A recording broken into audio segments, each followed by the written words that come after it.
La chaîne de télévision Russia Today et l'agence de presse Sputnik sont persona non grata sur le territoire de l'Union européenne.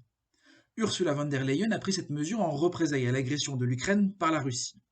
Je vous laisse prendre connaissance de la déclaration de la présidente de la Commission européenne en date du 27 février dernier. We will ban in the European Union the Kremlin's media machine.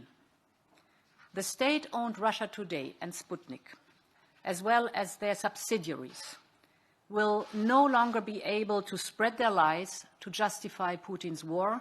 À l'écoute de cette annonce, certains seront étonnés que l'Union européenne vienne légiférer en matière de liberté d'expression, qui, je le rappelle, ne fait pas partie des compétences de l'Union européenne. Depuis la loi du 30 septembre 1986, la communication audiovisuelle est libre en France, et seule l'autorité de régulation de la communication audiovisuelle et numérique, autrement appelée l'ARCOM, est habilitée à restreindre la diffusion d'un média en France. Vient la question suivante. De quel droit l'Union européenne vient empiéter sur une compétence de ses États membres? Pour imposer cette mesure et cette censure, les instances européennes ont modifié un règlement de 2014 qui venait déjà imposer des sanctions à la Russie. Problème.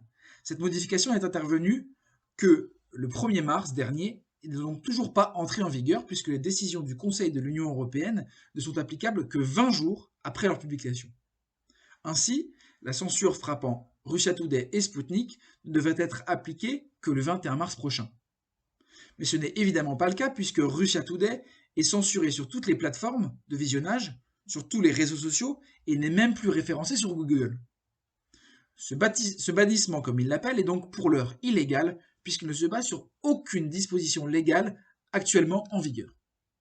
RT et Sputnik ont beau être des médias financés par le Kremlin, leur interdiction reste illégale et va à l'encontre même des principes garantis par la Charte des droits fondamentaux de l'Union européenne, notamment la liberté d'information garantie en son article 11.